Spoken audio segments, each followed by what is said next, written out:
अब अंक 55 के संगवारी मन ला सवाल के जवाब ला बता देवन भाई। हाँ दामनी हाँ चल तैहा सवाल ला बता, मैं हाँ। संगवारी मन ला जवाब ला बता दूं भाई। हाँ तो संगवारी पहली सवाल रही से छत्तीसगढ़ में अभी कतका जिला पंचायत है? अब एक जवाब हरे संगवारी हो 27। सिसका से बांध के निर्माण कौन से नदी ले होए है? एक जवाब हरे संगी हो पैरी। तीसरा सवाल हरे संगी हो फीफा अंडर 17 मा महिला विश्व कप 2022 के आयोजन कौन से देश मा होही? एक जवाब है संगी भारत देश में। अब हमार चौथैया सवाल रही संगी भारत मा सबले कम वर्षा वाले राज्य कौन हरे? एक जवाब रही से लेह। और संगी हो सवाल जवाब अंक 55 के पांचवा प्रश्न रही से तमोर पिंगला अभ्यारण्य कौन जिला में है? एक जवाब है संगी सूरजपुर। और संगी हो छठवा प्रश्न रही से वह भड़ौनी गीत कौन से अवसर में गाए जाते? एक जवाब है संगी बिहाव गीत में। दामनी हाँ संगवारी मन के जवाब के पाती है तो तोर हाथ में बड़ अकन दिखत हवे। हाँ तो संगी चल न बताना कौन से संगवारी मन हा कतना कन जवाब भेजे हिवे? 5 सही जवाब संगवारी मन भेजे हवे। भनपुरी मुसरा ले रोशन कुमार वर्मा, कुलेश, राजू, विकास, रुपेश, वंशिका, देविका वर्मा मन। और ओकर संग हवे आत्माराम यादव, सुखदेव, विदेशी, होमू, मनेश्वर यादव मन हन। वीरभूमि सोना खान ले संगवारी मन भेजे उमेंद्र पैकरा, उर्मी, लंकेश्वरी, रुचि, निम्मी पैकरा मन हा। और संगवारी हो सवाल जवाब अंक 55 के 6 सही जवाब श्रोता संगवारी मन हा उत्तर भेजे है। एखर नाम हेवे बुंडा टोला डोडी लोहारा ले डोमेंद्र नेताम, गंगेश्वरी, देव प्रसाद, सविता, चंचल, कामेश नेताम मनहा। हिच्छा महासमुंद ले अदालत दास वैष्णव, मानस दास, सतीश कुमार वैष्णव मनहा। भीम खोज तरपोंगी ले संतोष गुप्ता, हितेश, होमेश, लक्ष्मी, प्रतिभा गुप्ता मनहा। ग्राम बुम्बरडी 52 केरल ले डिगेश महिलांग, रमाकांत, चंद्रकांत, कुमारी कावेरी, शाधिका महिलांग मनहा। रोहासी पलारी ले श्यामलाल साहू, युवराज, बिंदु, वर्षा साहू मनहा। देवरी भाटापारा ले गन्नूलाल रजक, के आर साहू, अश्विनी वर्मा, गणेश राम मिस्त्री। इंदिरा चौक तखतपुर ले मिश्री लाल विश्वकर्मा, मीरा देवी, विशाल मानस, गंगा देवी विश्वकर्मा मनहा। भरसुदा छत्तीसगढ़ ले हेवे भगवानी सेन, संतोषी, शारदा, चंद्र प्रकाश सेन मनहा। दहान बांधा बाजार ले हमर संगवारी मन हे देवी साहू, पार्वती, ज्योति, रानी, कोमेन साहू, हृदय साहू मनहा। देवरी भाटापारा ले मुकेश रजक, युवान, हव्य, तनु रजगमन।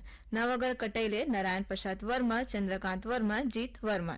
ग्राम बोईडिले लोतन कुमार सिन्हा। घुटकेल नगरी छत्तीसगढ़ ले गुलशन कुमार साहू, योगिता, दुर्गेश, मोहित राम, बसंत बाई साहू मनहा। मेचका सोंढू ले भूपेंद्र नाग, हेमंत, लिखित, तरुण दीप नाग मनहन। धरदई सारा गांव ले चंदूलाल पटवा, सुनीता, हर्ष कुमार, विनीत, कृष्टि पटवा मन। आमली नगरी ले कुंती कश्यप, तुलेश्वर कश्यप मन।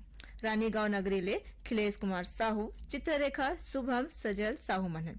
बंगला मटिया बालोद ले शिव कुमार अंगारे, अंजनी, लीना अंगारे मन।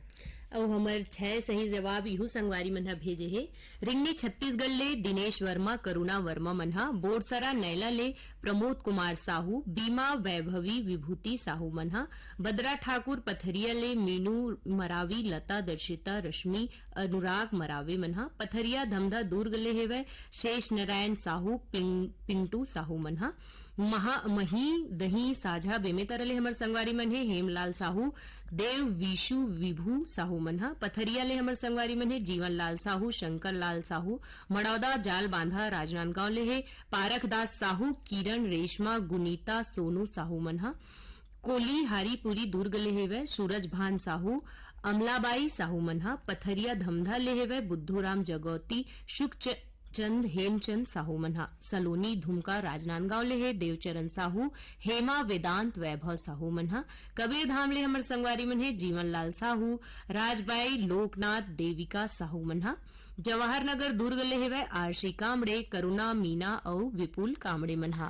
अऊ संगवारी मन हवे डोंडी लोहरा बालोद ले देवशंकर तामुरिया, अजय, तुषार, डाली, पूजा, प्रभा देवी तामुरिया मन। सावत पुल्ले ऋषि सेन, रितेश, कंचन सेन मन। ग्राम पुदकी कलश कबीर धाम ले राधे श्याम, पांडे वीणा विनय संगर नयन पांडे मन सूरज पुले तीजन सिन्हा मरावी देवानंद देवलाल मरावी मन दतरंगी भाटा पाराले नोखेलाल वर्मा हीरामणि पारसीमणि पुष्पेंद्र वर्मा मन ग्राम डुमरटोला मंगचुआले भवानी राम काटे आशीष मनीष तनिषा गोपिका माधुरी देवी काटेमन पुरैना शहीद नगरी छुई खदाले धर्मेंद्र जंघेल संतराम नागेश्वर साहूकर लोधी पूजा जंघेल रोहिणी युवराज ध्रुव रेखा जंघेल मनहा दामनी हमर यहू संगवारी मन ह 6 सही जवाब पठो हेवै। हाँ हमर संगवारी मन हे मोहला मानपुर अंबागढ़ चौकी ले रमेश कुमार पटेल तनीषा मानसी यशोदा देवी पटेल मन ह आर्यनगर कोहका भिलई ले उत्तम सिंह जंघेल मोरश अनिल अजीत आयुष नंदनी जंघेल मन ह ग्राम साझापुर सूरजपुर ले हेवै मानिक राम प्रजापति जानकी घनश्याम राम हरिशंकर रत्नेश कुमार प्रशांत प्रजापति मन ह कालापारा सरगुजा ले हेवै रामचंद गुप्ता पांडे राम राजवाड़े मनहा मोगा टोला मोहला मानपुर ले हेवै मालिक राम सिन्हा तारामती इंदू चांदनी मुनिंद्र शविता देवी सिन्हा मनहा पोटिया कला दुर्ग ले हेवै संजय कुमार साहू सुजाता साहू कमलेश साहू जितेंद्र पायल लक्ष्मी गीतांजलि साहू मन हे हसदा नंबर 2 ले और हमर संगवारी मन कबीर धाम ले हेवै आनंद मरकाम मनहा अवु संगवारी मन हवे पीपर पारा पलचुआ मुंगेली ले उत्तरा दिवाकर परमेश्वरी योगिता नितिन वंशिका दिवाकर मन परसर टोला जिला अंबागढ़ चौकी ले ओम प्रकाश मसिया सिलोचनी खुमेंद्र तुषारनी मसिया मन मेघा पारा चिल्फी ले मनोज कृष्णा धनंजय गायत्री साहू मन विश्वकर्मा नगर नागपुर ले वैशाली शैलेश कुमारी ध्वनि मन ग्राम देहान बांधा बजाले हरिओम साहू रेखा राम साहू रानू सरस्वती प्यारी राम साहू परमानंद साहू मन महागांव यवंत माल विदर्भ ले संतोष खडेस विनोद खडेस ग्राम धुर्रा बाजार भाटा परले प्रमोद साहू देव नेतराम साहू प्रपेंद्र साहू मन दामनी हमर यहू संगवारी मन ह सवाल जवाब अंक 55 के जवाब मा 6 सही जवाब दिए है। हाँ? संगवारी मन है लोरमी ग्राम चचेड़ी ले कमलकांत मरावी प्रमीला नेहा पुष्पराज ऋषभ मरावी मन ह लोरमी गोल बाजार खपरी कला ले हेवै संतोष कुमार सोनी खिलेश सुनीता नेहल छोटी संजय पूजा रमा पूर्वी दनीशा दीक्षा पीहू सोनी मनहा रावली फिंगेश्वर ले हेवै राम अवतार यादव चंचल सौरभ यादव मनहा मचेवा महासमुंद ले हमर संगवारी मन हे जवाहर लाल सिन्हा किरण सिद्धि विनायक दीक्षा सिन्हा मनहा लालपुर ले हमर संगवारी मन हे कीर्ति कुमार ध्रुव संतोषी निम्मी पम्मी सिया हर्षिता ध्रुव मनहा रेणुका हाँ संगी संगवारी मन हमन ला जवाब दे तेकर तो हमन बता